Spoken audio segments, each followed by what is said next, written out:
இந்த உலகத்துல நமக்கு ஒரு ஓட்ட பந்தயம் இருக்கு. என்ன பந்தயம் இருக்குது? ஒரு ஓட்ட பந்தயம் இருக்கு. ஓட்ட பந்தயம் தெரியுமா? ஓடி இருக்கிறீங்களா? சின்ன வயசுல ஓடி இருக்கிறீங்களா? கிறிஸ்துவ சபை ஒரு ஓட்ட பந்தயத்தில் இன்னைக்கு அதை குறிச்சுதான் உங்ககிட்ட நான் பேசணும். 1 Corinthians 9ஆம் அதிகாரத்துல அது சொல்லப்பட்டிருக்கு. கடைசி 5 வசனத்துல பந்தய சாலையில ஓடுகிறவங்க எல்லாரும் ஓடுவார், ஆனால் பரிசை ஒருவன் தான் பெறுவார். அவர்கள் அழிவுள்ள கிரீடத்தை பெறுவதற்காக அப்படி செய்கிறார். நாமோ அழிவில்லாத கிரீடத்தை பெறுவதற்காக நமக்கு நியமித்திருக்கிற அந்த ஓட்டத்துல நாம ஓடணும். அடுத்து சொல்றாரு பவுல், நான் நிச்சயம் இல்லாதவனாக ஓடேன், ஆதாயத்தை அடிக்கிறவனாக சிலம்பம் பண்ணேன். ஒரு நிச்சயம் இருக்கணுமா, ஒரு எய்ம் இருக்கணுமா, ஒரு கோல் இருக்கணுமா. வந்தேன் போனேன் அப்படின்னு இருக்கக்கூடாது. இந்த உலகத்துக்கு நாங்க வந்தோங்க, இருந்தோங்க, அப்புறம் நாங்க போயிட்டோங்க. இது எது வரைக்கும் இருந்ததுங்க? எங்க பாட்ட வந்தாருங்க, இந்த பூமிக்கு வந்தாருங்க, இருந்தாருங்க, போயிட்டாருங்க. எங்க தாத்தா வந்தாருங்க, இருந்தாருங்க, போயிட்டாருங்க. கர்த்தர் உங்க வாழ்க்கையில வச்சிருக்கிற திட்டங்களும் தீர்மானங்களும் பெரிதா இருக்கிறதுனால அவங்களுக்கு ஒரு ஓட்டத்தை வச்சிருக்காரு. அந்த ஓட்டத்துல நீங்க ஜெயம் உள்ளவர்களாய் ஓட வேண்டும், ஜெயிக்கிறவர்களாய் ஓட வேண்டும், பரிசை பெற்றுக்கொள்ளத்தக்கதாக ஓடணும். நம்முடைய ஓட்ட பந்தயம் யாரை நோக்கி இருக்குதா? எபிரேயர் 12ஆம் அதிகாரம் 1ஆம் வசனம் சொல்லுகிறோம். மேகம் போன்ற இத்தனை திரளான சாட்சிகள் நம்மை சூழ்ந்து கொண்டிருக்க, பாரமான யாவற்றையும் நம்மை சுற்றிலும் நெருங்கி நிற்கிற பாவத்தையும் தள்ளிவிட்டு விசுவாசத்தை துவக்குகிறவரும் முடிக்கிறவருமாயிருக்கிற இயேசுவை நோக்கி நமக்கு நியமித்திருக்கிற ஓட்டத்துல பொறுமையோடு ஓட வேண்டும். இல்லையா? நமக்கு ஒரு ஓட்ட பந்தயம் இருக்குது. நம்முடைய பரிசு இயேசு கிறிஸ்து. நம்முடைய பரிசு இயேசு கிறிஸ்து. அவரை நோக்கி நாம ஓடணும். அவரை நோக்கி என்ன பண்ணணும்? நாம ஓடணும். மிகப்பெரிய ஓட்டப்பந்தய வீரன் யாரு? உசைன் போல்டா? அவருடைய கதை தெரியுமா உங்களுக்கு? எலியார். அதுக்கப்புறம் வந்து அவருடைய ஸ்டூடெண்ட் எலியார். உசைன் போல்ட்டுடைய ஓட்டப்பந்தயினுடைய ரகசியம் என்ன அப்படின்னா, அவனுக்கு படிப்பே வராதான். அவனுக்கு என்னதான்? டீச்சர் கையில மாட்டக்கூடாதுங்கிறதுக்காக ஓடிட்டே இருந்தான். டீச்சர் கையில மாட்டக்கூடாதுன்னு அவர் ஒரு பேட்டியில சொல்றாரு. எப்படி அப்படின்னு கேட்டா, என் டீச்சர் கையில மாட்டக்கூடாதுன்னு ஓடுனேன், ஸ்கூலை விட்டு ஓடுனேன். அந்த ஓட்டம் தான் என்னை ஒரு பெரிய மிகப்பெரிய ஓட்டப்பந்தய வீரனா நான் மாத்திட்டேன். அப்ப நெகட்டிவே பாசிட்டிவா மாத்திட்டேன். நெகட்டிவ்ல பிசாசு நெகட்டிவான காரியத்தை கொண்டு வந்தான் யோசிக்கக்கூடிய வாழ்க்கையில. அவனுடைய ஓட்டத்தை தடை செய்யறதுக்கு குழியில் தூக்கி போட்டா முடிஞ்சிடும் நினைச்சான். ஆனா அந்த குழிதான் அவனை கொண்டு போய் சிங்காசனத்துல வைக்க போகுதுன்னு அவனுக்கு தெரியும். இல்லையா? அப்போ உசைன் போல்ட் சொல்றாரு, நான் ஓடின பாருங்க, ஓடிட்டே இருந்தேன் ஸ்கூலை விட்டு. நீங்களாம் ஓடிடாதீங்க, உங்களுக்கு அதெல்லாம் படிப்பு வரல, அதனால ஓடிட்டே இருந்தான். அதனால ஒரு பெரிய ஓட்டப்பந்தய வீரனா மாறிட்டான். அவனை கர்த்தரை மகிமைப்படுத்தக்கூடிய ஒரு மனுஷன். அப்போ அவனுடைய கோல், அவனுடைய எய்ம் எப்படியாவது பரிசு போறேன்னு இத்தனை செகண்ட்ல 1 கிலோமீட்டர் நம்ம ஓடிடணும் அப்படிங்கிறதுல ஓடுது. அவன் ஓடின ஓட்டம் அந்த செகண்ட் நாம ஓடினோம்னா நம்முடைய நரம்பெல்லாம் வெடிச்சிருவோம். நரம்பெல்லாம் வெட்டிச்சிருவோம். அவ்வளவு வேகத்துல ஓடிடும்.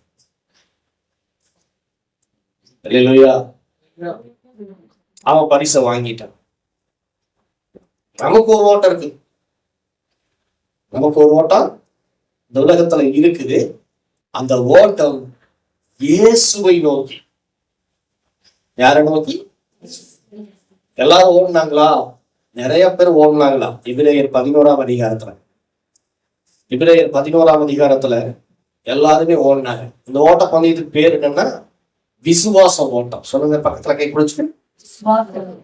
ஓட்ட பந்தயத்துக்கு பேர் என்ன? விசுவாச ஓட்ட பந்தயம். உங்களுக்கு மகா பெரிய பரிசு, விலை மதிக்க முடியாத பரிசு உங்க கண்ணு முன்னாடி இருக்குது. அவர்தான் இயேசு கிறிஸ்து. அல்லேலூயா. அவரை நோக்கி நாம ஓடுறோம். அவரை நோக்கி நம்ம ஓடும் போது 2 காரியம் நம்மளை டிஸ்டர்ப் பண்ணணும். பக்கத்துல கை பிடிங்க. 2 காரியம் நம்மளை ரொம்ப டிஸ்டர்ப் பண்ணக்கூடிய. வாட்சிருங்க 12:1. எபிரேயர்.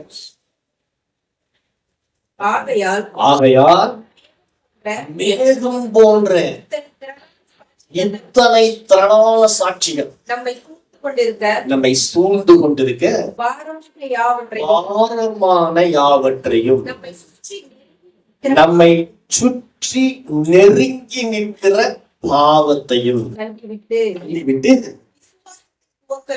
விசுவாசத்தை துவக்குகிறவரும் முடிக்கிறவருமாயிருக்கிற இயேசுவை நோக்கி. சொல்லுங்க, நமக்கு நியமித்திருக்கிற ஓட்டத்தில் பொறுமையோடு கூட ஓட கடவோம். இந்த ஓட்டத்துக்கு பேரு மராத்தான் ஓட்டம். மாரத்தான் ஓட்டம். அவர் கிரேக்க நாட்டு வீரர் அலெக்சாண்டர் கேள்விப்பட்டிருக்கீங்களா?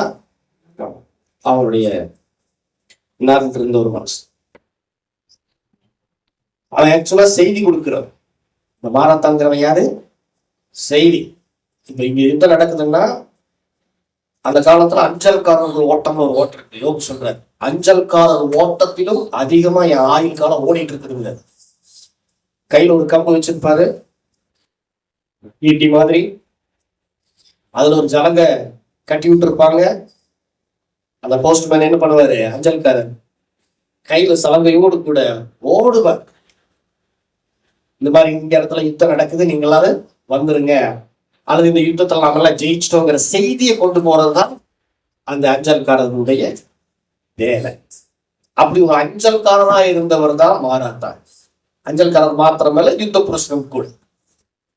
இங்க நடக்கிற யுத்தத்தை விட்டுட்டு ஆட்களை சேகரிக்கணும் அல்லது செய்தி கொடுக்கணும்னு இவன் என்ன ஓடுவானா? பயங்கர வேகத்துல ஓடுவானா.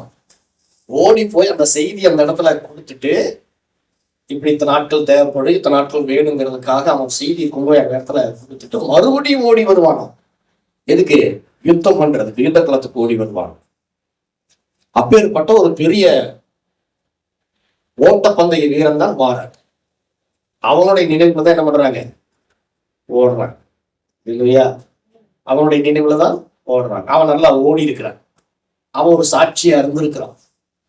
அவனை கவனிச்சுதான் என்ன பண்ணாங்கன்னா இந்த ஓட்ட பந்தயத்தை என்ன பண்ணாங்கன்னா இவங்க எடுத்து செய்யறாங்க. இன்னைக்கு அதே மாதிரி வேதத்துல நிறைய பேர் ஓடி இருக்கிறாங்க, பரிசை பெற்றிருக்கிறாங்க. அவங்க நமக்கு முன்னாடி வேகம் போன்று திரண்டு இருக்கிறாங்களாம். அவங்க எல்லாம் என்ன செய்யறாங்களா? ஒரு கிரிக்கெட் கிரவுண்ட்ல என்ன செய்யறாங்க? கிரிக்கெட் கிரவுண்ட்ல பாத்தீங்களா, ஐபிஎல் எல்லாம் ஆடியன்ஸ்ல என்ன செய்வாங்க? அடிக்கும் போது நல்லா கை தட்டுவான். அடிச்சது 4, 6 அப்படின்னு என்ன அவங்களை உற்சாகப்படுத்தும். அதே மாதிரி நம்மை சுற்றிலும் ஒரு கூட்டம் இருக்கிறது. அது பரிசுத்தவான்களுடைய கூட்டம். ஆபிரகாம் இருக்கிறார் அந்த கூட்டத்தில், ஈசாக் இருக்கிறாங்க, யாக்கோப் இருக்கிறாங்க, தாவீது இருக்கிறார், சிம்சோன் இருக்காங்க, சாலமோன் இருக்காங்க, மோசே இருக்கிறார். இவங்கெல்லாம் ஓடி பரிசு வாங்கணும். இவங்கெல்லாம் என்ன பண்றாங்களா? நம்மளை சுற்றிலும் நின்று நாம ஓடுறத பார்த்து நின்றுட்டு இருக்காங்க. என்ன செய்யறாங்களா? அவங்க எல்லாரும் கிளாப் பண்றாங்களா, கையை தட்டி ஓடு ஓடு ஓடுன்னு சொல்றாங்க. நீங்க போய் கீழே விடும் போது என்ன விழுந்துட்ட எந்திரி அப்படின்னு சொல்லி நல்லா கையை தட்ட உடனே அவன் எந்திரிச்சிருக்கோம். மறுபடியும் ஓட்டத்துல நிறைய இடத்துல என்ன பண்ணிருக்கணும்னா நம்ம விழுந்திருக்கணும். அப்படி விழும்போதெல்லாம் ஒரு நேரத்துல ஆபிரகாம் கையை தட்டி எந்திரா ஓடுறான்னு சொல்லி என்ன பண்றாரு, நம்மளை உற்சாகப்படுத்துறாரு. ஒரு சில நேரத்துல நம்ம விழும் பொழுது தாவீது கையை தட்டுறாரு, நானும் ஒரு காலத்துல விழுந்தேன், எந்திரிச்சிட்டேன், ஓடுவேன், பரிசை வாங்கிட்டேன், நீ அதுக்காக கவலைப்படாத, எழுந்திரிச்சு ஓடு அப்படின்னு சொல்லி அவர் கை தட்டுவார். இதுதான் வேகம் போன்ற இத்தனை திரளான சாட்சி நம்மை சூழ்ந்து கொண்டிருக்கிறார். அவங்கள பாரு, ஆபிரகாமை பாரு, மோசேயை பாரு, எலியாவை பாரு, எலிசாவை பாரு, இவங்க எல்லாம் அவங்கள உற்சாகப்படுத்துகிறார். கையை தட்டி என்ன பண்றாங்க, உற்சாகப்படுத்துது. அவங்கள அநேக காரியங்கள்ல தவறுனங்க, பலவீனமான ஆள்கள் தான். ஆனா நானும் இப்படித்தான் இருந்தேன், ஆனா அவரை பார்த்த உடனே எனக்கு ஒரு உற்சாகம் வந்துருச்சு, அதனால எந்திரிச்சு ஓட ஆரம்பிச்சிட்டேன்னு சொல்லி கையை தட்டி அவங்க என்ன பண்றாங்கன்னா நம்ம உற்சாகப்படுத்துறாங்க. அதான் பவுல் சொல்றாரு, மேகம் போன்ற இத்தனை திரளான சாட்சிகள் நம்மை சூழ்ந்து கொண்டிருக்கிறார். 11ஆம் அதிகாரத்தை வீட்டு போய் படிச்சுப்பாரு. அதுல எல்லா பரிசுத்தவான்களும் நம்மளை அப்படியே பார்த்துட்டு இருக்காங்க. அவங்களுடைய வாழ்க்கையை நாம பார்த்து எந்த இடத்துல நாம் விழுகிறோமோ, அதை எந்த இடத்துல நம்ம சறுக்கிறோமோ, அவங்களுடைய வாழ்க்கையை பார்த்து அதை சரி பண்ணி நாம ஓடணும். அதுக்காகத்தான் அவங்க நம்மளை சுற்றிலும் சப்ஜெக்டா வைக்கப்பட்டிருக்காங்க, ஆடியன்ஸா வைக்கப்பட்டிருக்காங்க. விசுவாசத்துல கீழே விழும் பொழுது உடனே ஆபிரகாம் கையை தட்டுவாரு, நானும் ஒரு காலத்துல அப்படித்தான் இருந்தேன், என்ன பாரு அப்படின்னு சொல்லி கையை தட்டு ஆபிரகாம நீங்க பார்த்தீங்கன்னா விசுவாசம் வந்துடும். அல்லேலூயா. ஏன்னா அவர் விசுவாசத்துக்கு தகப்பன். அல்லேலூயா. உடனே விசுவாசத்தை வீடு கொண்டு வந்து நாம ஓட ஆரம்பிச்சோம். அல்லேலூயா. யுத்தம் வரும்போது தாவீதை பாருங்க, யுத்தத்தால தோத்து போயிட்டீங்களா, உடனே தாவீதை பாருங்க, தாவீது என்ன செஞ்சாரு பாருங்க. உடனே தாவீது கையை தட்டுவாரு, என்கரேஜ் பண்ணுவாரு, எந்திரிச்சு ஓட ஆரம்பிச்சு. இருக்கீங்களா? ரெண்டு காரியம் நம்முடைய ஓட்டம். நமக்குன்னு ஒரு ஓட்டத்தை கர்த்தர் நியமித்து இருக்கிறார். பக்கத்துல கை பிடிச்சிருங்க, நமக்குன்னு ஒரு ஓட்டத்தை நியமித்து வைத்திருக்கிறார். இயேசுக்கு ஒரு ஓட்டம் இருந்துச்சு இந்த பூமியில. இயேசுவே சொல்றார், தேவனே உமது சித்தத்தின்படி செய்ய இதோ வருகிறேன், புஸ்தக சுருளில் என்னை குறித்து எழுதி இருக்கு. அப்ப எழுதி இருக்கிறபடி எனக்கு ஒரு ஓட்டம் இருக்குது, இந்த ஓட்டத்தை நான் வெற்றிகரமா முடிக்கணும்னு அவர் ஆரம்பிச்சாரு பாருங்க. ஆரம்பிச்ச உடனே ஒருத்தர் வந்து நின்றா, அவருடைய ஓட்டம் சிலுவையில வெற்றிகரமா முடியணும். உடனே ஒருத்தர் வந்து என்ன சொல்றா, சிலுவைக்கெல்லாம் நீங்க போகக்கூடாது, சிலுவையினுடைய அவமானத்தெல்லாம் நீங்க சகிக்க கூடாது, அதெல்லாம் எப்படி, நீங்க ஒரு தேவகுமாரனா இருந்துட்டு கண்டவங்களாம் வந்து அடிப்பான், ஆரி துப்புவான், அவமானப்படுத்துவா, இதனால ஏத்துக்கவே முடியாது, நீங்க சிலுவைக்கு போகவே கூடாது அப்படின்னு அந்த ஓட்டத்தை ஒருத்தனுக்கு தடை செய்ய பார்த்தான். ஏசு என்ன செஞ்சாரு, பின்னால போ சாத்தானே அப்படின்னு சொல்லி எனக்கு இடமா இருக்கிறான்னு சொல்லி தன்னுடைய வார்த்தையை கொண்டு அதை என்ன பண்ணாரு, மேற்கொண்டார். அப்ப நம்முடைய ஓட்டத்தை தடை செய்யக்கூடிய எதுவா இருந்தாலும் சரி, இயேசுவை போல நம்ம தேவனுடைய வார்த்தை எடுத்து பேசி அதை என்ன பண்ணிக்கணும். ரெண்டு விஷயம், ஒண்ணு பாரம், நம்ம ஓட்டத்தை தடை செய்யக்கூடியது ஒண்ணு பாரம், இன்னொன்னு பாவம். இந்த ரெண்டும் தான் என்ன பண்ணுன்னா நமக்கு நியமித்திருக்கிற ஓட்டத்தை. சொல்லுங்க, ஒவ்வொருத்தருக்கும் ஒவ்வொரு ஓட்டம் இருக்குது, அந்த ஓட்டத்தை நீங்க ஜெயமா முடிக்கணுங்கிறதுக்காகத்தான் இந்த பூமிக்கு வந்திருக்கிறீங்க.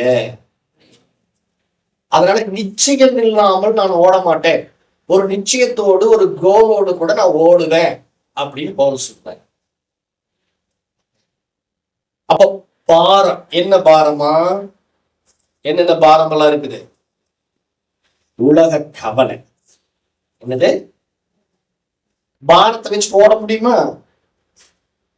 ஒரு 5 கிலோ மூட்டைய அல்லது ஒரு 10 கிலோ மூட்டையை வச்சுட்டு ஓட முடியுமா? ஓட முடியுமா?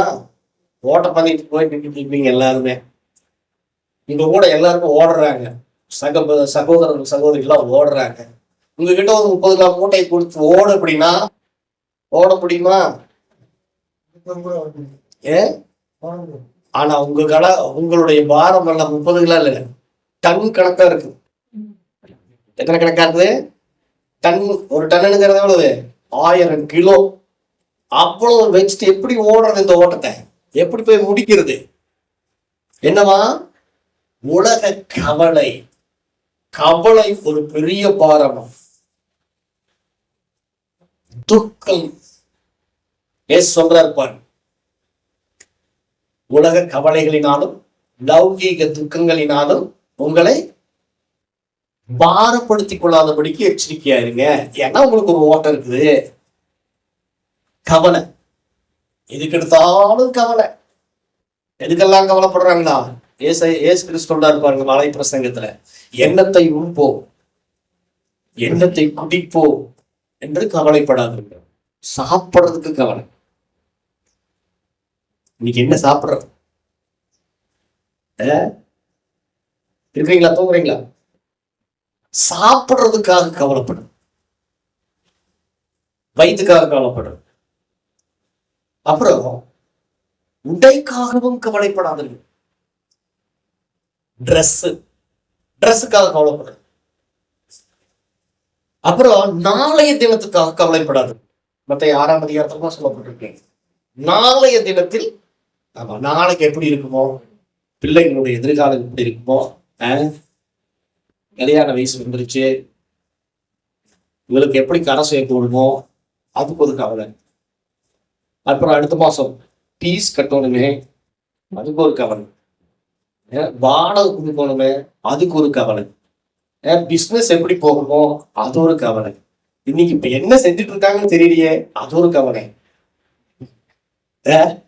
இப்படி நிறைய கவலைகள் என்ன ஆகுன்னா அப்படியே வந்து குப்பை மாதிரி அப்படியே ஒவ்வொரு மூட்டையா உங்க மேல தூக்கி வச்சா எப்படி இருக்கும்? ஓட முடியுமா? தேவன் நியமித்திருக்கிற ஓட்டத்துல போய் உட்கார்ந்துட்டு இப்படி உட்கார்ந்து விசில் அடிக்கிறாங்க. ரெடி ஆயிடுச்சு. இப்ப மூட்டை ஒவ்வொன்னா வருது. மேல அப்படியே வந்து பாரம் மாதிரி நின்றுச்சு. அத மூட்டையை சுமந்துட்டு ஓட முடியாது. அதனாலதான் பவுல் சொல்றாரு, பரிசுத்த ஆவியானவர் சொல்றாரு, பாரமான யாவற்றையும் என்ன பண்ணணுமா? தள்ளி விட்டு. பாரத்தை தள்ளிடும். சொல்லுங்க, பக்கத்தை பிடிச்சு. கவலைப்படுகிறதினால் எவன் ஒருவன் தன் சரீரத்துல ஒரு மூலத்தை கூட்ட முடியும்? கூட்டிடலாமா? கூட்ட முடியுமா? நான் கவலைப்படுறதுனால ஒரு ஜான் வளர்ந்துட்டேங்க சொல்ல முடியுமா? நான் கவலைப்படுறதுனால 5 அடியா இருந்த கை 10 அடியா மாறிட்டு சொல்ல முடியுமா? நீங்க கவலைப்படுறதுனால உங்களுடைய ஆரோக்கியம் குறையும், உங்கள் ஆயுசு நாட்கள் குறையும், உங்கள் முடியெல்லாம் கொட்டி போகும், உங்கள் அழகெல்லாம் அற்று போகும். கவலைப்படுறது.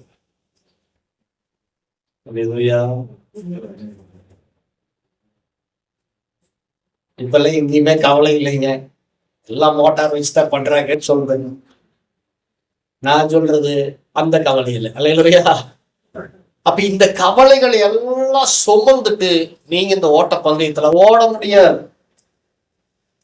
அதனால ஏசு என்ன செஞ்சாருன்னா, உங்களுடைய கவலை எல்லாத்தையும் நான் ஏத்துக்கிறேன், நீ ஃப்ரீயா இருக்க.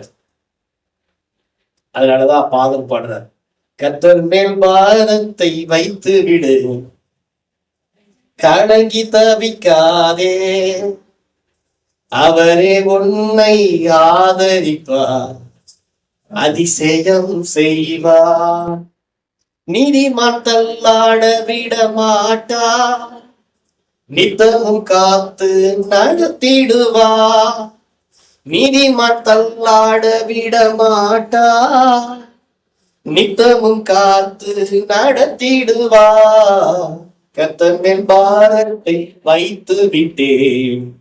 சொல்லுங்க, கலங்கி தவிக்க மாட்டேன், அவரே என்னை ஆதரிப்பார், அதிசயம் செய்வார். ஆராய்ந்து முடியாத பெரிய காரியங்களையும் எண்ணி முடியாத அதிசயங்களையும் உங்க வாழ்க்கையில செய்யறதுக்கு அவர் அப்படியே நின்றுட்டு பார்த்துட்டு இருக்கிறார். நீங்க என்ன பண்ணிட்டு இருக்கீங்கன்னா, அவர் மேல உங்க கண்ணை வைக்காம கவலை மேல கண்ணை வச்சு அல்லேலூயா. யோசேப்பு கவலைப்படல. யோசேப்பு கர்த்தர் மேல கண்ண வச்சு, என்னை பார்த்துட்டே இருக்கிறாரு ஒருத்தர், அவரு மேல என் கண்ணை வைக்கணும். சொல்லுங்க, உங்க கண்ணெல்லாம் அவரு மேல வைங்க. இயேசுவை பார்த்துட்டீங்கன்னா என்ன, இந்த கவலை பாரம்லாம் போகணும்னா என்ன செய்யணும், இதெல்லாம் தள்ளி போடணும்னா என்ன செய்யணும்? அடுத்த வசனம் சொல்லுது பாருங்க, எபிரேயர் 12:2 வாசிங்க.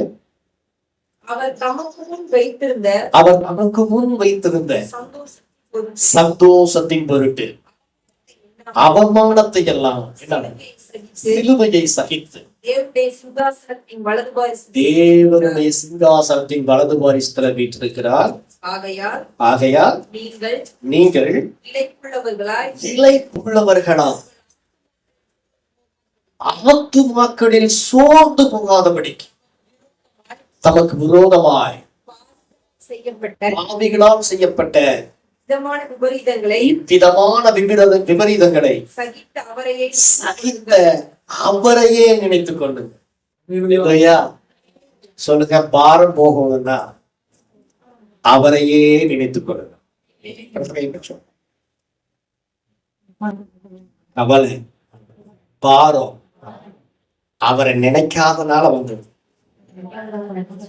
அவரையே நினைச்சிட்டு இருந்தோம்னா கவலையும் தெரியாது, பாரமும் தெரியும். சொல்லுங்க, இப்ப கண்டுபிடிச்சிட்டீங்களா? உங்களுடைய கவலைக்கு காரணம் என்ன? அவரை நினைக்கல, கவலையவே நினைச்சிட்டு. நமக்கு முன்னாடி வைக்கப்பட்டிருக்கிற சந்தோஷம் மிகப்பெரியது. நமக்கு முன்னாடி வைக்கப்பட்டிருக்கிற சிங்காசனம் பெரியது.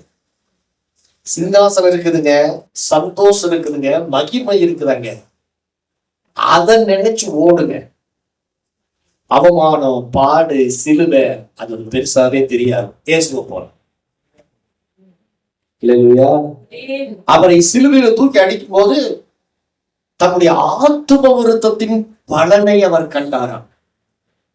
என்ன, சிலுவையில தூக்கி இப்படி அடிக்கிறீங்களே, சொல்றீங்களே, இவ்வளவு அவமானம், சிலுவை, பாடு, பாரம், துக்கம், கவலை அவர் மேல வந்து அப்படியே விழுந்துச்சு பாருங்க. போது அப்படியே சிலுவையில தொங்கிட்டு இருக்கும் போது திடீர்னு ஒரு செகண்ட் அவர் தன்னுடைய ஆத்ம வருத்தத்தின் பலனை கண்டு. ஆத்ம வருத்தத்தினுடைய பலன் என்ன? அவருடைய வயிற்றிலிருந்து நீங்களும் நானும் பிறக்கிறத அவர் பார்த்தார். அவருடைய ரத்தத்திலிருந்து நாம பிறக்கிறத அவர் பார்த்தார். உங்க முகமெல்லாம் அவர் கண்ணு முன்னாடி வந்து நின்றுச்சு. அதனால அவருடைய துக்கம், கவலை எல்லாம் செகண்ட் பனி போல மாறிடுச்சு. இல்லையா? ஒரு கர்ப்பஸ்திரி கர்ப்ப வேதனைப்படுற மாதிரி அந்த வேதனை உலகத்துல யாரும் பட முடியாது. அவ்வளவு பெரிய வேதனை, அவன் வேதனை படுவான். ஏண்டா இந்த வலி, ஏன் இப்படி ஒரு நிலைமைங்கிறது இதெல்லாம் நம்மளுக்கு தேவையோங்கிற நினைக்கும் போது திடீர்னு குழந்தை பிறந்து அந்த குழந்தை முகத்தை பார்த்த உடனே நம்மளுடைய கவலையெல்லாம் மறந்துடுவானா இல்லையா? அப்படிதான் சிறுவியில நடந்துச்சு. நீங்க உங்களுக்கு முன்னாடி ஒரு சந்தோஷம் இருக்குது, மகிமை இருக்குது, உங்களுக்கு சிங்காசனங்கள் இருக்குது, அதிகாரங்கள் இருக்குது. அதெல்லாம் நீங்க பார்க்கும்போது இதெல்லாம் சுசிட்டி மாதிரி தெரியும். இந்த பிரச்சனை எல்லாம் சுண்டக்கா மாதிரி தெரியும். உங்க கண்ணு முன்னாடி சிங்காசனமும் மாட்சிமையும் சந்தோஷமும் இருக்குது. அதை நோக்கித்தான் நீங்க ஓடுறீங்க. சொல்லுங்க, அதை நோக்கித்தான். அப்ப ஓட்டம் எப்படி இருக்கணும்? ஓட்டம் எப்படி இருக்கணும்? சந்தோஷமான ஓட்டமா இருக்கணும். முன்னாடி வச்சு ஒண்ணு இல்லை, உங்க 100 மீட்டர் தொலைவுல 1 கோடி பணம் உங்க பேர்ல பெட்டியில வச்சிருக்குது. என்ன பண்ணுவீங்க? எடுத்தே ஓட்டம், வீசல் அடிக்கிறதுக்கு முன்னாடி ஓடிவீங்க. ஏன்னா உங்களுக்காக ஆயத்தம் பண்ணி வைக்கப்பட்டிருக்க அந்த பணம். அதே மாதிரி நமக்கு முன்னாடி இயேசு இருக்கிறார். எல்லாவற்றையும் அவர்தான் சிருஷ்டித்தார். அவருக்குள்ள நாம இருக்கிறோம். நம்ம ஓடும் பொழுது நமக்கு பின்னாடியே இருந்து நம்மளை உற்சாகப்படுத்துறதுக்கு பரிசுத்த ஆவியானவர் இருக்கிறார். அல்லேலூயா. நம்மளை சுற்றிலும் பரிசுத்தவான்கள் இருக்காங்க. நீங்க நீ சொல்லக்கூடாது, எனக்கு யாருமே இல்லை, என்னை யாருமே விசாரிக்கல, என்னை யாருமே பார்க்கல அப்படின்னீங்கன்னா நீங்க இன்னும் பார்க்க வேண்டிய விதத்துல பார்க்கல. பார்க்க வேண்டியவரை பார்க்கல. இயேசுவையே பார்க்கணும். சொல்லுங்க, யாரையும் பார்க்க கூடாது, இயேசுவையே பார்க்கணும். யாரையும் நினைக்க கூடாது, கவலை துக்கம் பாடு அதை நினைக்க கூடாது, அவரையே நினைக்கணும். சொல்லுங்க, அவரையே அப்படிங்கிறதுக்கும் அவரை நினைக்கிறது அப்படிங்கிறது வித்தியாசம் இருக்கு. அவரையே நான் ஒன்லி ஹிம், அவரை மாத்திரமே நினைக்கும். அவரை மாத்திரமே நம்ம நினைச்சிட்டு அவரையே பார்த்து நம்ம ஓடினோம்னா இந்த பாரம் கவலை எல்லாம் உங்களை விட்டுட்டு அது ஓட்ட முடிச்சிடும். நீங்க என்ன பண்றீங்கன்னா, எங்க ஓடுற கவலையே வா அப்படி பிடிச்சு இழுத்து உங்க தாபார தூக்கி போட்டுக்கிறீங்க. அப்படியெல்லாம் ஒண்ணு விட்டுற முடியாது. இல்லையா? ஒரு அம்மா போச்சா, ஒரு பெரிய மூட்டை தூக்கிட்டு ரோட்ல போயிட்டு இருக்கு, தூக்க முடியாம தூக்கி போயிட்டு ஒரு கார்காரன் வந்தாங்க. அவர் ரொம்ப கஷ்டப்படுது இருந்தாமா, அதனால நம்ம என்ன பண்ணிடலாம், கார்ல உட்கார வச்சுக்கலாம். கார்ல ஒரு வண்டி எடுத்து இருக்காரு இன்னைக்கு, அந்த மாதிரி ஒரு வண்டி எடுத்து இருக்காரு. 407 அது மகேந்திரா சின்ன யானை. பார்த்துருக்காரு. பார்த்துட்டு ஐயோ இந்த அம்மாவை கஷ்டப்படுது அப்படின்னு சொல்லி மூளைக்கு நீங்க வந்து ஏறிக்குமா பின்னாடி. இந்த அம்மா பின்னாடி ஏறி என்ன இருக்குது, மூட்டை கீழே போடணும், மூட்டை தலைமையில வச்சுட்டே உட்காந்துட்டு. ஒரு ஓட்டுன டிரைவர் இவர் என்ன இருக்கிறாரு, அப்படியே பார்த்துருக்காரு. ஏமா மூட்டை கீழே வையுமா, அதை ஒண்ணு ஏத்திட்டுனேன் அப்படின்னு சொன்னா அந்த அம்மா சொல்லுது, என்ன நானே ஒரு பெரிய பாரத்து வண்டிக்கு இந்த மூட்டையும் ஒரு பாரமா இருக்கணுங்களா, அதனால சொல்லிட்டு இருக்கிறேன் அப்படின்னு. நீங்க அப்படித்தான் நினைச்சிட்டு இருக்கிறீங்க ஓட்டத்துல. உங்களை சேஃப்டியா அவர் உட்கார வச்சிருந்தார். எல்லாம் நான் எடுத்துக்கிறேன், உன் பாரத்தை கவலை துக்கம் வேதனை எல்லாத்தையும் என் மேல போட்டுரு, அவ்வளவுதான் போட்டு நான் பார்த்துக்கிறேன் அப்படின்னு சொன்னா, இல்லாண்டவரை நீங்க ஏற்கனவே சிறுவில் ரொம்ப கஷ்டப்பட்டீங்க, ஏற்கனவே என்னுடைய பாவம் பெருசா திறந்துருக்கிறீங்க, இந்த கவலையெல்லாம் உங்களுக்கு எல்லாம் வேண்டாண்டவரே, அதை நான் கொஞ்சம் பார்த்துக்கிறேன் அப்படின்னு சொல்லி நீங்க என்ன பண்றீங்கன்னா, நீங்களே எடுத்து போட்டு என்னமோ அவருக்கு நீங்க சப்போர்ட் பண்ற மாதிரி. ஆண்டவரே அதெல்லாம் ரொம்ப கஷ்டம், நீங்க சிலுவையில் ஏற்கனவே பணாங்கோடு பட்டீங்க, இந்த பிரச்சனையெல்லாம் உங்க மேல துணிச்சு உங்களை நான் பாரமாக்கல, ஏன்னா நம்ம பெரிய ஆளுங்கள ரொம்ப புத்திசாலிங்க. அவரு சொல்றாரு உங்களுடைய பாரத்தையும் கவலை என் மேல போட்டுருங்க, அதுக்காகத்தான் நான் வந்திருக்கிறேன். நம்ம சொன்ன மாதிரி வண்டிக்கு நானே பாரம், என் மூட்டை ஒரு பாரமா இருக்கணும் தான் என் தலைமையில வச்சிருக்கிறேங்கிற மாதிரிதான் நீங்க எல்லாம் பண்ணிட்டு இருக்கிறீங்க. ஏசு சொல்றாரு, கவலைகளை எல்லாற்றும் என் மேல வச்சிருக்க, அவர் உங்களை விசாரிக்கிறவரானபடினா உங்கள் கவலைகள் எல்லாம் அவர் மேல் வைத்து விடுங்க அப்படின்னு பேருக்கு சொல்றேன். அப்ப எதுக்காக எல்லாம் கவலைப்படுறீங்க, அந்த கவலை எல்லாத்தையும் தூக்கிட்டு போறதுக்கு உங்களுக்கான ஒரு வண்டி வந்துருச்சு. இல்லையா? உங்களுக்கான ஒரு வாகனம் வந்துருச்சு, அந்த வாகனம் இயேசு கிறிஸ்து. இல்லையா? அதனால நீங்க அவரு மேல வச்சு இணைப்பாருங்கள். இப்ப சொல்லணும், நாளைக்கு பணத்துக்கு என்ன பண்றதுன்னா கர்த்தர் பார்த்து கொள்வார். ஆண்டவர் அப்பா நெருப்பு இருக்குது, கட்டை இருக்குது, தகன பலிக்கான ஆட்டுக்குட்டி எங்க அப்படின்னு ஈசாக்கு கேட்டா ஆபிரகாம் சொல்லுவார். என்ன சொல்லுவாரு? கர்த்தர் பார்த்துக் கொள்வார். யார் பார்த்துக் கொள்வார்? சொல்லுங்க, இந்த வார்த்தையை நீங்க மனப்பாடம் பண்ணி சொல்லுங்க பார்க்கலாம். ஏதாவது உங்க தேவைகள் இருந்துச்சுன்னா என்ன சொல்லணும்? யெகோவா ஈரே, கர்த்தர். அதனால நான் என்ன பண்ண மாட்டேன், கலங்க மாட்டேன் அப்படின்னு பாட்டு பாட ஆரம்பிச்சிடும். பாடுவீங்களா? யெகோவா ஈரே எல்லாமே பார்த்து கொள்வி. சொல்லுங்க. யெகோவா ஈரே எல்லாமே பார்த்து கொள்வி.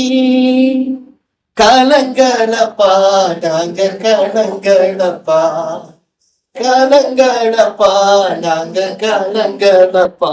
கர்த்தர் நாமம் என் புகழிடமே, கருத்தோடு துதித்திடுவே. கர்த்தர் நாமம் என் புகழிடமே, கருத்தோடு. நீங்க விசுவாச ஓட்டம் ஓடுறீங்க.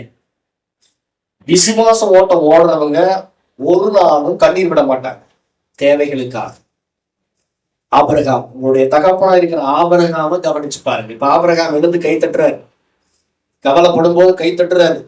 ஏய் கவலைப்படாத, என் மகனவே பலி சுமத்த கேட்டாரு, நான் கவலைப்படல, கொண்டு போனேன். ஆனா அதுக்கு பதிலா ஆட்டுக்குட்டியை கொடுத்தாரு. அல்லேலூயா. அந்த ஆட்டுக்குட்டி என்ன பண்ணா? பலி செலுத்தினேன். அதனால உனக்கான தேவைகள் உனக்கு முன்னாடி அவர் ஆயத்தம் பண்ணி வச்சிருக்கிறார். உன்னுடைய பண தேவை அவருக்கு தெரியும், உன்னுடைய பொருள் தேவை அவருக்கு தெரியும், உனக்குரிய எல்லாத்தையும் அவர் ஆயத்தம் பண்ணி வச்சிருக்கிறார். யெகோவா ஈரே பார்த்துக் கொள்வார். உன் வேலை என்ன? உங்களுக்கு நியமித்திருக்கிற ஓட்டத்துல சந்தோஷமா பாட்டு பாடிட்டு ஓடுறதா. என்ன பாட்டு? யெகோவா ஈரே எல்லாமே பார்த்துக் கொள்வீர் அப்படிங்கிற பாட்டை பாடிட்டு ஓடும். ஓடுவீங்களா? ஓடுனீங்கன்னா பாரம் ஓடி. அப்ப இந்த மாதிரி பாரங்கள் எல்லாம் என்ன பண்ணுன்னா நம்முடைய ஓட்டத்தை தடுக்க பார்க்குது. அப்ப இந்த விசுவாச ஓட்டத்துல இந்த பாரங்கள் எல்லாம் என்ன செய்யுதுன்னா நம்முடைய ஓட்டத்தை வேகத்தை குறைக்குது. அல்லேலூயா. சொல்லுங்க. நான் கவலைப்பட மாட்டேன் சொல்லுங்க. நீங்க பாவம் செஞ்சாதான் பாவங்கிறீங்க, நீங்க கவலைப்பட்டாலே பாவமா. இப்ப எவ்வளவு பெரிய பாவம் செஞ்சுட்டு இருந்தீங்கன்னு பாருங்க. நீங்க கவலைப்படும் போது நீங்க என்ன சொல்ல வர்றீங்க அப்படின்னா, எனக்கு யாருமே கிடையாதுன்னு சொல்ல வர்றீங்க. நீங்க கவலைப்படும் போது உங்களுக்காக ஒருத்தர் நின்றுட்டு இருந்தாரு இல்லையா, அவரை நீங்க அவமதிக்கிறீங்கன்னு அர்த்தம். அவர் என்ன சொல்றாரு? கவலைப்படாத, நான் பாத்துக்கிறேங்கிறாரு. இல்ல நான் கவலைப்படுவேன் நீங்க உட்கார்ந்துட்டு இருந்தீங்கன்னா நீங்க கர்த்தரை விசுவாசிக்கவில்லை. விசுவாசம் இல்லாமல் வரக்கூடிய எல்லாமே பாவம், விசுவாசத்தினால் வராத எல்லாமே பாவம். விசுவாசம் இல்லாமல் தேவனுக்கு பிரியமா வாழ முடியாது. அதனால உங்க விசுவாச ஓட்டத்துல நீங்க கவலைப்படாம ஓடணும். பாரம் வருமா, கவலை வருமா? வரும், அதை தள்ளி விட்டுரும். தள்ளி விட்டுட்டு கர்த்தர் பார்த்துக் கொள்வார். சொல்லுங்க. நீங்க கர்த்தர் பார்த்து கொள்வாருங்க போது உங்களுடைய பாரம் எல்லாம் அப்படியே குறைய ஆரம்பிச்சு. இல்லையா? இப்படித்தான் ஆபிரகாம் ஓடினார், ஈசாக்கும் அப்படித்தான் ஓடினார். பஞ்சம் வந்துருச்சு, பெரிய பஞ்சம், சாப்பாட்டுக்கு வழி இல்லை, எந்த சோர்ஸும் அவருக்கு இல்லை. அவர்கிட்ட இருந்த ஒரே சோர்ஸ் ஆபிரகாமுக்கு தேவன் கொடுத்த வாக்கு தத்துவம், தேவனுடைய வார்த்தை. அந்த வார்த்தையை வச்சு விதைக்க ஆரம்பிச்சார். அந்த வார்த்தையை நம்பி, தேவனுடைய வசனத்தை நம்பி விதைக்க ஆரம்பிச்சார் பாருங்க. அந்த பஞ்சத்துல கர்த்தர் 100 மடங்கு பலன் கொடுத்தார். அப்போ பஞ்சம் வரும்போது என்ன செய்யணும்? கர்த்தருடைய வசனத்தை விதைக்க ஆரம்பிச்சிடும். எதை விதைக்க ஆரம்பிச்சு? என்னங்க சட்டியில ஒண்ணுமே இல்லைங்க இப்படி சொல்லக்கூடாது. கடுகு இல்லைங்க, பருப்பு இல்லைங்க, காய்கறி இல்லைங்க அப்படின்னு பொம்பளைக்கு சொல்லக்கூடாது. எப்படி சொல்லணும்?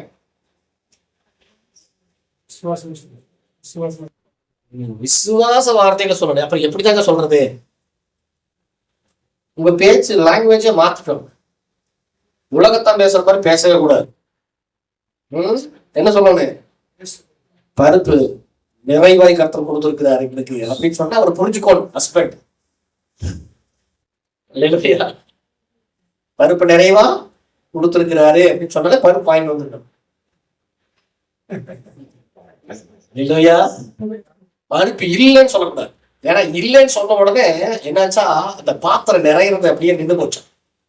எலிசா சொல்றாரு, தீர்க்கதரிசி, அம்மா என்னம்மா கடனுமா, எத்தனைமா, நிறைய கடன் பண்ணி அவரு செத்து போயிட்டாருங்க.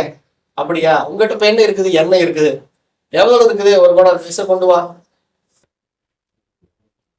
அக்கம் பக்கத்துல இருக்க எல்லா பாத்திரத்தையும் வாங்க, அங்க பஞ்சம்தான், எல்லா காலி பாத்திரத்தை வாங்கிக்கான். பையன் போய் இந்த பசங்க எல்லாம் போய் என்ன பண்றாங்க, அம்மாவுடைய பசங்க எல்லாம் ஓடி போய் ஒவ்வொரு இடத்துலயும் பாத்திரத்தை வாங்கிட்டு வர்றாங்க. வாங்கிட்டு வந்து கொடுக்குறாங்க தீர்க்கதரிசி கிட்ட. சரி வீட்டுக்குள்ள போ, கதவு பூட்டிக்கோ, இவருக்கு அந்த ஒரு குடத்தை எல்லாத்தையும் எடுத்து என்ன பண்ணு, எல்லா பாத்திரங்களையும் வார்த்து வை அப்படிங்கிற. ஊத்த ஊத்த ஊத்த ஒவ்வொரு பாத்திரம் என்ன ஆகுது, நிறைஞ்சிட்டே இருக்குது. இவன் பாத்திரத்தை வாங்கிட்டு வந்து குடிச்சிட்டே இருக்கிறான் பையன். இல்லையா? அப்புறம் ஒரு கட்டத்துல பையன் சொல்றான், பாத்திரம் இல்லை. பாத்திரம் இல்லைன்னு சொன்ன உடனே எண்ணெய் நின்று போச்சு. சொல்லுங்க, இல்லைன்னு சொன்னா உங்க ஆசீர்வாதம் நின்று போயிடும். அதனால அண்ணாச்சி கடைக்கு போய் கத்துக்கணும், அடிக்கடி சொல்லணும். தவறு பரப்பு இருக்குதான்னு கேட்டீங்கன்னா அங்க இருக்க அவன் என்ன சொல்லுவான் தெரியுமா, அவரம் பருப்பு இருக்கு.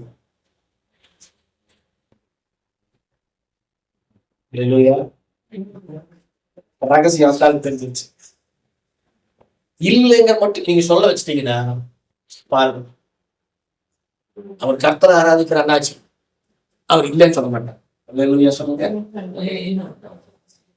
இல்லைங்கிற வார்த்தையே வரக்கூடாது. இல்லைங்கிற வார்த்தை வந்துச்சுன்னா ஆசீர்வாதங்கள் நின்று. அப்ப உங்க விசுவாச ஓட்டத்துல எப்படி ஓடணும், கர்த்தர் பார்த்துக் கொள்வார். கர்த்தர் என்னை ஆசீர்வதித்திருக்கிறார், என் தேவன் என்னுடைய குறைகள் எல்லாம் கிறிஸ்து இயேசுவுக்குள் மகிமையிலே நிறைவாக்குகிறார் அப்படின்னு ஓடுனா நம்முடைய குறைவுகள் எல்லாம் நிறைவாகும்.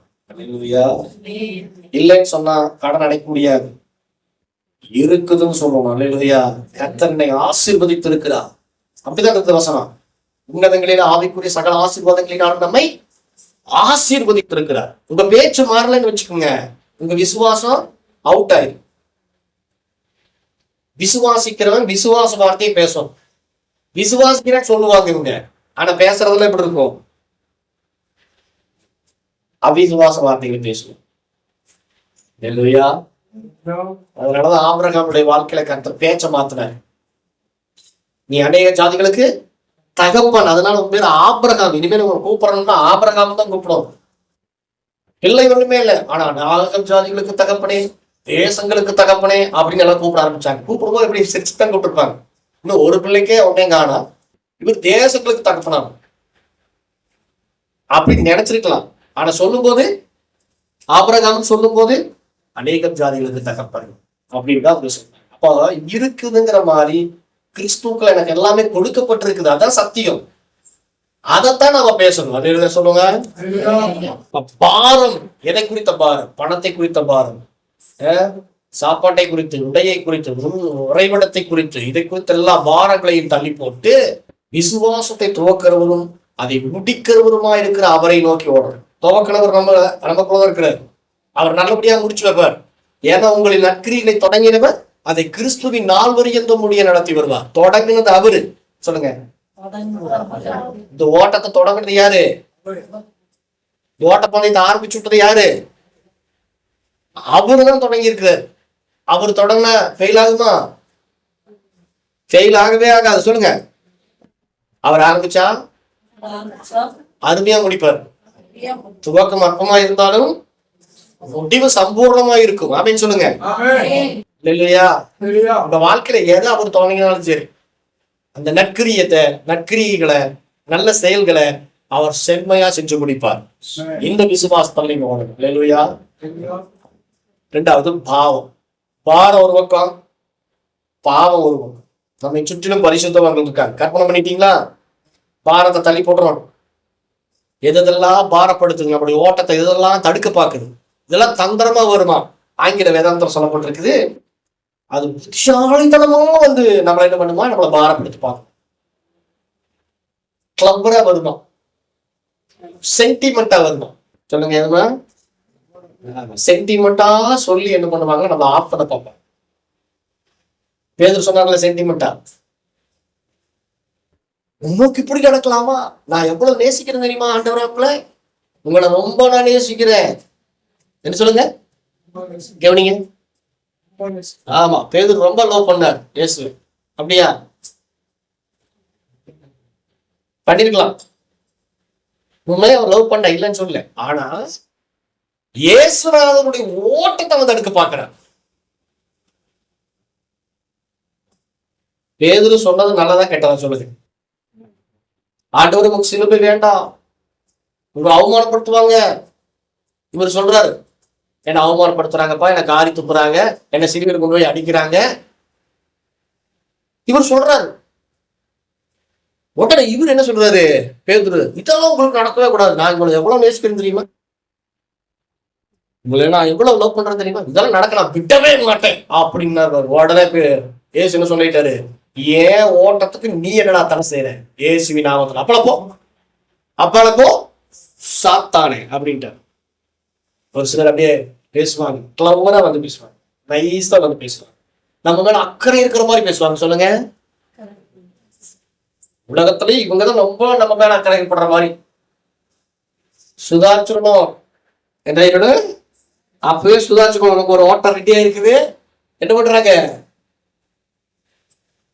கிளவர் பாய்ஸ் வருவாங்க, கிளவர் கேர்ள்ஸ் வருவாங்க, வந்து என்ன பண்ணுவாங்க, நம்மளுடைய ஓட்டத்தை வந்திருக்காங்களா பாஸ்டர், நிறைய வந்துட்டு இருக்காங்க, அல்லேலூயா, வருவாங்க நம்முடைய ஓட்டத்தை தடுக்கிறதுக்காக. பாவம் இப்படி வரும். பேதுரு சொன்னது என்னமோ உலகத்தின் பார்வையில அவனுடைய சைடுல பார்த்தா அது நியாயம். இப்ப ஏசு, அப்பா நீ ரொம்ப நேசிக்கிறியப்பா, யாரு 11 பேர் இப்படி சொல்லவே கிடையாது, நீ என்னை ரொம்ப நேசிக்கிறதுனால வேண்டாம், ஆண்டவருடைய திட்டமாவது ஓட்ட பந்தயம் பாகுது அப்படின்னு சொல்லிட்டு அவனை கட்டி பிடிச்சிட்டு அப்படியே போகல. அவனை கட்டி பிடிச்சி அப்படியே போயிருந்தா பேதருடைய லவ் மட்டும் தான் தெரிஞ்சிருக்கும், தேவனுடைய திட்டம் அங்க பாழாயிருக்கு. அதனால ஆவில நிதானிக்கு தெரிஞ்சிடணும்.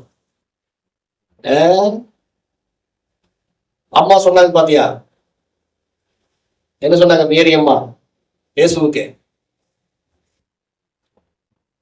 அற்புதம் செஞ்சிருக்கேன். என்ன செஞ்சிருங்க, திராட்சரசம் இல்லப்பா உங்களுக்கு. உடனே ஏசு சொல்லிட்டார், உனக்கு எனக்கு என்ன அப்படின்ட்டார். உனக்கு எனக்கு நல்லதா தான் அந்த சொல்லுச்சு, உங்களுக்கு திராட்சரசம் இல்ல, அற்புதம் செய்ய நல்லதானே சொல்லுச்சு. ஏசு சொல்றாரு, உனக்கும் எனக்கும் என்ன, என் வேலை இன்னும் அப்படின்னா பிதா என்ன சொல்றாரோ, பிதா என்ன காட்டுறாரோ அதைத்தான் ஏசு செஞ்சுட்டு இருக்காரு. இப்ப திடீர்னு குறுக்கு வந்து நீங்க பிளான் கொடுத்தோம்னா என்னங்க ஏசு சொல்லிடுவாரு அப்படின்ட்டு, சடம் அப்படின்ட்டு ஏசு சொல்லிடுவாரு, சடப் யுவர் மவுத் அப்படின்ட்டு. அங்க என்ன சொல்றாரு, அம்மான்னு சொல்ல, மேடம் சடப் அப்படின்ட்டாரு. மேடம் தான் இருக்கு, மற்ற இடத்துல அம்மான்னு சொல்லியிருப்பாரு, அந்த இடத்துல செட்டப் மேடம் அப்படின்ட்டாரு. தேவனுடைய திட்டத்துக்கு மாறா தேவனுடைய நோக்கத்தை கெடுக்கிறதுக்கு யார் வந்தாலும் சரி, அது அப்பா வந்தாலும் சரி, அம்மா வந்தாலும் சரி, அண்ணன் வந்தாலும் சரி, தம்பி வந்தாலும் சரி, set up your mouth brother அப்படின்னு சொல்லுவோம். அப்ப அந்த நேரத்துல அம்மா எல்லாம் மேடம் கே ஏசத செஞ்சாரு. ஏசு என்ன செஞ்சாருன்னா, பிதாவுக்கும் தனக்கும் இடையில யாரும் வரக்கூடாதுங்கிறதுல கவனமா இருந்தார். பேதுரு ரொம்ப நேசிச்சாரு, இயேசுக்காக கத்தி எடுத்துட்டாரு, யுத்தம் பண்ண ஆரம்பிச்சிட்டாரு.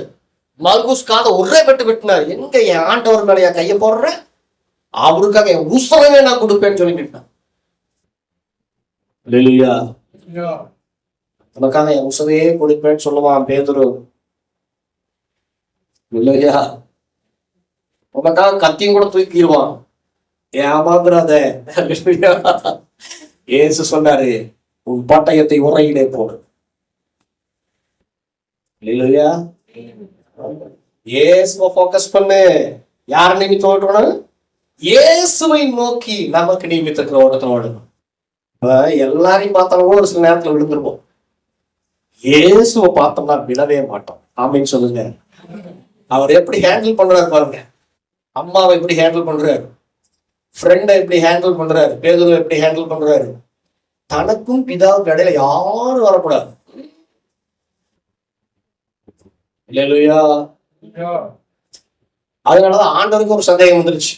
ஆபிரகாம் என் ஃப்ரெண்டுன்னு சொல்றான், ஆனா இப்ப என்னடான்னு பார்த்தா பையனவே கொஞ்சிட்டு இருக்கிறான், செல்போனவே பிடிச்சிட்டு இருக்கிறான், விடவே மாட்டேங்கிறான். இப்பெல்லாம் ஆபிரகாமுடைய வாரிசு மாதிரிதான் செல்போனு. ஆபிரகாம் எப்படி கூடவே, ஏன்னா 100 வயசு ஆகி போச்சு, அதுக்கப்புறம் தான் பிள்ளைய கொடுத்தாரு. எவ்வளவு கஷ்டப்பட்டு வாங்கினு தெரியுங்களா பாஸ்டர் இந்த செல்போனு? இதுதான் எனக்கு ஈசாக்கு அப்படின்னு சொல்லிட்டு சந்தோஷம். ஈசாக்கு என்னது? சந்தோஷம். இதுதான் என் சந்தோஷம். செல்லு இல்லைன்னா அவ்வளவுதான் என் சந்தோஷம் போயிடும் அப்படின்னு நினைச்சிட்டு இருக்கும்போது ஆண்டவர் சொல்லிட்டாரு, ஈசாக்கு கொண்டு போய் பலிபீடத்துல வச்சுட்டார். எல்லாத்துக்கும் அடிபட்டு இருக்க மாட்டோம். ஈசாக்கு கொண்டு போய் பலிபீடத்துல வச்சுன்னு சொன்ன உடனே சொல்லாம பாட்டிக்கிட்ட சாராகிட்ட சொல்லாம எடுத்துட்டு போயிட்டாரு. கொண்டு போய் இது என்ன ஆண்டவரே செல்லு, நீங்க தான் எனக்கு பெருசு, ஈசாக்கு என்ன பெருசு, நீ ஈசாக்க தந்தவர் தான் பெருசு அப்படின்னு சொல்லி கொண்டு போய் பலிபீடத்துல வச்சுட்டாரு. அல்லேலூயா சொல்லுங்க. ஆண்டவருக்கும் எனக்கும் இடையில எதுவும் வராம பார்த்துக்குவேன்.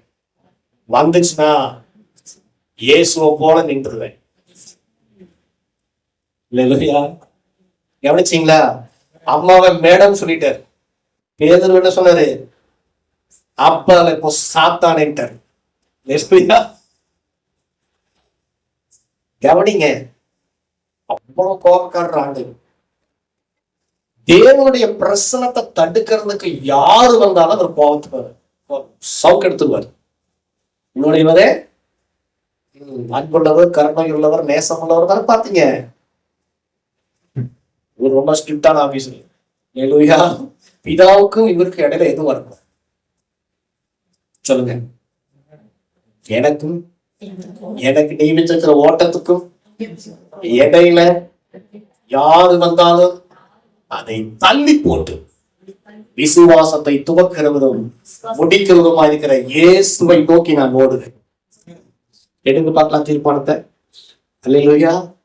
வெற்றிகரமான ஒரு லைஃப், ஆசீர்வாதமான ஒரு ஃபியூச்சர் இயேசு அப்படியே கையில வச்சுட்டு இருக்கிறார். அல்லேலூயா. ஒரு ஓட்டப்பந்தய வீரனை திசை திருப்புறதுக்காக என்ன செஞ்சாங்களா? கிரவுண்ட்ல கவனி, பாவம் எப்படி வரும்னு சொல்றேன். அந்த பாவத்தை எப்படி மேற்கொள்ளணும்னு சொல்றேன். இவருடைய எய்ம் என்ன? இந்த ஓட்டப்பந்தயத்துல எப்படியாவது ஜெயிச்சிடணும், எப்படியாவது பரிசு பொருளை பெற்றுக்கொள்ளணும் அப்படின்னு ஓடிட்டு இருக்கான். ஓடும் போது அங்கிருந்து பக்கத்துல என்ன பண்ணாங்களா? அவனுடைய ஆடியன்ஸ் எல்லாம் பாருங்க. அவனுடைய ஆடியன்ஸ் ஆபிரகாம், ஈசாக்கு இல்லை, பெரிய பெரிய ஆளுங்க. இவனுடைய ஓட்டத்தை தடுக்கணுங்கிறதுக்காக என்ன பண்ணாங்களா? ஒரு சிலர் பணத்தை தூக்கி வீசினாங்களா, ஒரு சிலர் நகையை கழட்டி வீசினாங்களா, ஒரு சிலர் விலையுறந்த ரத்தினங்கள், கற்கள், விலை மதிக்க முடியாத வைர கற்கள் எல்லாம் தூக்கி வீசினாங்களா அவனுடைய பாதையில.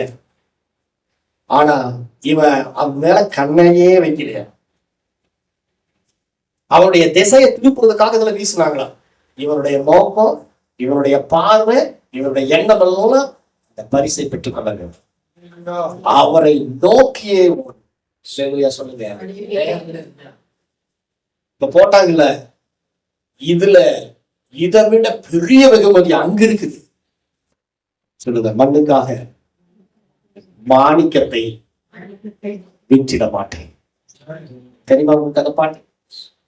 இயேசுவை போல அழகுள்ளோ யாரையும் இப்பூமியில் எழுந்திருப்போம், இதுவரை கண்டதில்லை, காண்பதும் இல்லை, புராண அழகுள்ளவரே பூவிலந்தன் வாழ்க்கையதில் மீறே போதும், வேறே வேண்டாம் எந்த நண்பர் இயேசுவே.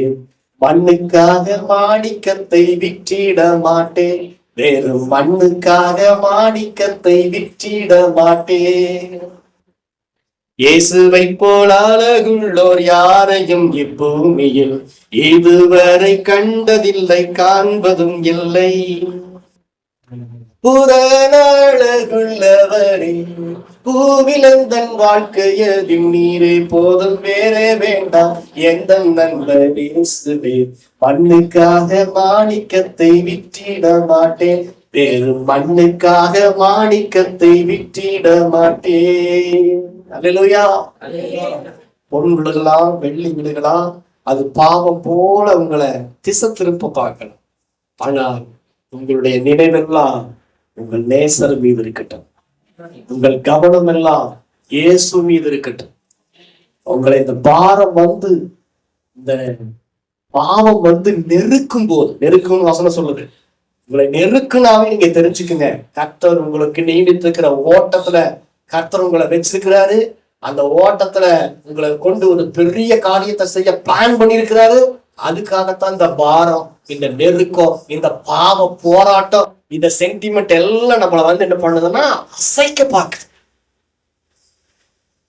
சுதாரிச்சுக்கங்க, இயேசுவை போல அதை தள்ளி போட்டுருங்க, அப்பாலை போட்டு சொல்லி தள்ளி போட்டுட்டு உங்களுக்கு நியமித்திருக்கிற ஓட்டத்துல நீங்க ஓடுங்க. அப்படி நீங்க ஓட எந்திரிக்கும் போது அந்த ஓட்டத்துல ஜெயம் பெற்ற எல்லா பரிசுத்தவான்களும் உங்களுக்கு ஆதரவா நின்று உங்களை உற்சாகப்படுத்த கிளாப் பண்ணுவாங்க. உங்களுடைய விலை மதிக்க முடியாத மாணிக்கம் இயேசு கிறிஸ்து.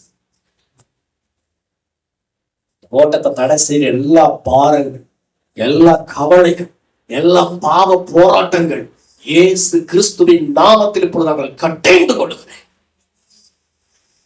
பிள்ளைகளுக்கு என்று நீ நியமித்திருக்கிற ஓட்டத்துல அவர்கள் புதுமையோடு ஒருவருக்கு கிருபை பாராட்டு. பரிசுத்த ஆவியான உதவி செய்ய எல்லா கரங்களும் உயர்த்துங்க. எல்லா கவலைகள், எல்லா பாரங்கள், எல்லா விதமான சென்டிமெண்டா பேசி எங்களுடைய ஓட்டத்தை தடுக்க நினைக்கிற எல்லா பிசாசின் சகல விதமான உபாய தந்திரங்களை பரிசுத்த ஆவியானவரின் பலத்தினால் அவைகளை கத்தீர்ந்து கொள்ளுகிறோம். எங்கள் ஓட்டத்தை தடை பண்ண நினைக்கிற எல்லா பாவ போராட்டங்கள், கண்களின் இச்சை, மாம்சத்தின் இச்சை, ஜீவனத்தின் பெருமை எல்லாவற்றையும் இயேசு கிறிஸ்துவின் நாமத்துல தள்ளி போடுகிறோம். பாரங்களை தள்ளி போடுகிறோம். பாவ போராட்டங்களை தள்ளி போட்டு விசுவாசத்தை துவக்கின அவரை நோக்கி எங்கள் ஓட்டத்துல நாங்கள் ஓடுவோம். ஆமென் சொல்லுவோம்.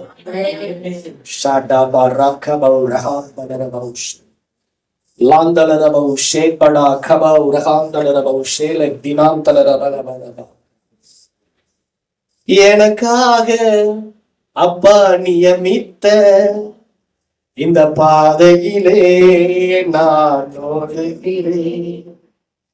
எனக்காக அப்பா நியமித்த இந்த பாதையிலே நான் ஓடுகிறேன். அல்லேலூயா, அல்லேலூயா, அல்லேலூயா, அல்லேலூயா, அல்லேலூயா, அல்லேலூயா, அல்லேலூயா, அல்லேலூயா. எஜமானன் இயேசு ராஜாவை நான் காணவே வாஞ்சிக்கிறேன். எஜமானன் இயேசு ராஜாவை நான் காணவே வாஞ்சிக்கிறேன். எனக்கு இயேசுதானே அவர் பொன்முகந்தான் நான் பார்க்கணுமே. என் ஆசையெல்லாம் இயேசுதானே அவர் பொன்முகந்தான் நான் பார்க்கணுமே. அல்லேலூயா, அல்லேலூயா, அல்லேலூயா, அல்லேலூயா. எத்தனைதான் இடர்கள் வந்தாலும் விசுவாசத்திலே நிலைத்திருப்பேன். எத்தனைதான் இடர்கள் வந்தாலும் விசுவாசத்திலே நிலைத்திருப்பே. எனக்காக அப்பா நியமித்த இந்த வாழ்க்கையிலே நான் ஓடுகிறேன். எனக்காக அப்பா நியமித்த இந்த பாதையிலே நான் ஓடுகிறேன்.